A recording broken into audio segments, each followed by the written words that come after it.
हिंदुओं के महान ग्रंथ महाभारत में कई ऐसे रहस्य छुपे हैं जिससे लोग आज तक अनजान हम सब हैं। उन्हीं रहस्यों में से एक रहस्य द्रौपदी और कर्ण का अवैध संबंध है, लेकिन जो संबंध में छुपाया गया है उसे उजागर करना भी बहुत जरूरी होता है। द्रौपदी सिर्फ 5 पांडवों की पत्नी नहीं थी, बल्कि एक और व्यक्ति से प्रेम भी करती थी, लेकिन इतिहास में इस सच को छुपा दिया गया। आखिर वह कौन था जिसका द्रौपदी से गहरा संबंध था? इस राज से पर्दा उठाने के लिए वीडियो को अंत तक जरूर देखिए। यह घटना उन समय की है जब द्रौपदी और 5 पांडव वनवास के 12 वर्ष में थे। एक दिन जब द्रौपदी अपने पतियों के साथ जंगल में थी, तब उसे पेड़ पर लगे सुंदर जामुन के गुच्छे को दिखाई दिया। जामुन को देखकर ललचा गई और उसने उसे पके हुए जामुन के गुच्छे को तोड़ना चाहा। जैसे ही द्रौपदी ने जामुन का गुच्छा तोड़ने की कोशिश की, अचानक वहां श्री कृष्ण प्रकट हुए। उन्होंने द्रौपदी को कहा, यह कोई साधारण जामुन नहीं है, यह एक साधु की 12 वर्षों की तपस्या का फल है।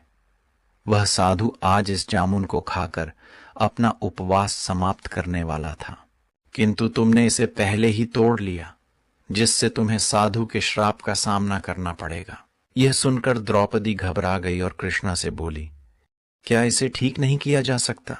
श्री कृष्ण जी बोले, यदि तुम इस वृक्ष के नीचे जाकर अपने जीवन का एक ऐसा सत्य बोलो जिसे तुमने अब तक सबसे छुपाए हो, तो यह जामुन का गुच्छा पुनः वृक्ष पर लौट जाएगा। श्री कृष्ण के ऐसा कहने के बाद पांडवों ने एक एक कर अपने जीवन के सच बोलना शुरू किया। युधिष्ठिर ने कहा, मैं हमेशा सत्य का पालन किया है, मैं भी कभी कभी अपनी असत्य का सहारा लिया है। भीम बोले, मैं सबसे बलशाली हूं, लेकिन मैं भी अपनी शक्ति का कभी कभी दुरुपयोग किया। अर्जुन बोले, मैं कई युद्ध जीते हैं, लेकिन कभी कभी अपने अहंकार के कारण मैं अपने भाइयों से ईर्ष्या करने लगा था। नकुल और सहदेव ने कहा, अपने बड़े भाइयों की सेवा की, लेकिन कभी कभी हमने भी अपने मन में अहंकार पाला है। लेकिन जब द्रौपदी की बारी आई तो उसने सर झुका लिया। 5 पांडव पति हैं, मेरी 5 ज्ञानेंद्रिय के समान हैं, लेकिन इतना शिक्षित और समझदार होने के बावजूद मेरे मन में एक ऐसा प्रेम था जिसे मैं हमेशा अपने पतियों से छुपाया है। जब यह कहकर भी जामुन का गुच्छा वापस वृक्ष पर नहीं लगा, तो श्री कृष्ण ने और बोलने के लिए कहा।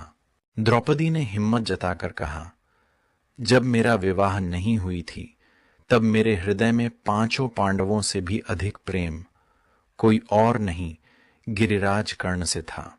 यह सुनकर 5 पांडव चकित रह गए।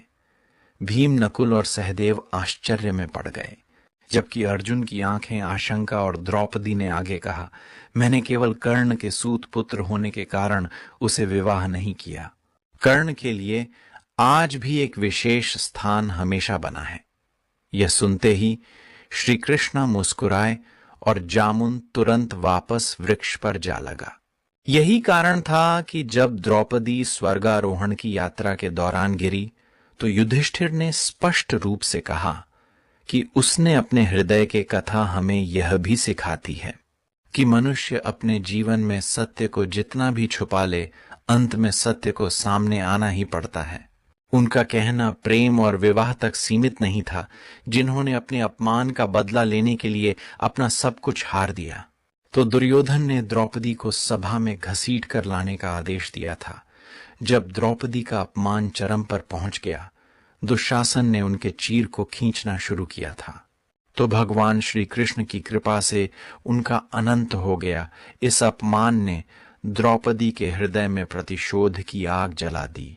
उन्होंने प्रतिज्ञा ली कि वह दुशासन के रक्त से अपने बालों को धोएंगे और कौरवों का नाश करेंगे। इस घटना के बाद द्रौपदी ने पांडवों को प्रेरित किया कि वह कौरवों के खिलाफ युद्ध के बीच भी कोमल भाव रहा। वह जानती थी कि कर्ण कौरवों के पक्ष में है और युद्ध में उनका सामना पांडवों से होगा। यह विचार उसके लिए पीड़ादायक था। कर्ण और अर्जुन का अंतिम युद्ध हुआ तो द्रौपदी दूर से यह सब देख रही थी। जब अर्जुन ने कर्ण का वध किया तो द्रौपदी के हृदय में बहुत दर्द हुई। कर्ण कोई साधारण योद्धा नहीं थे, पांडवों के अज्ञात भाई थे और उनके प्रति द्रौपदी का प्रेमी ने कर्ण को स्वयंवर से पहले एक युद्ध में देखा था। कर्ण की धनुर्विद्या और उनकी आंखों में जलते आत्मविश्वास द्रौपदी को आकर्षित कर गया। लेकिन समाज की नीतियां और कर्ण के सूत पुत्र होने के कारण द्रौपदी ने अपने मन की बात दबा दी। स्वयंवर में जब कर्ण ने धनुष उठाया तो द्रौपदी का मन एक पल के लिए डोल गया और सामाजिक दबाव के कारण द्रौपदी ने कर्ण को स्वीकार नहीं की। यह निर्णय उनके लिए आसान नहीं था। उनके मन में कर्ण के लिए एक विशेष स्थान बन चुका था जो जीवन भर उनके साथ रहा। द्रौपदी और कर्ण जो समाज की रूढ़ियों और नियति के कारण अधूरी रह गईं, लेकिन यह प्रेम उनके हृदय में हमेशा जीवित रहा। यह कथा हमें यह भी सिखाती है कि प्रेम केवल मिलन में नहीं बल्कि त्याग और समर्पण में भी होता है और पूर्ण हो सकता है। तो मित्रों, ये थी आज की वीडियो। इस वीडियो पर आपकी क्या राय है? अपनी राय हमें कमेंट जरूर करें। चैनल पर अगर नए आए हैं तो चैनल को सब्सक्राइब करना ना भूलें। धन्यवाद।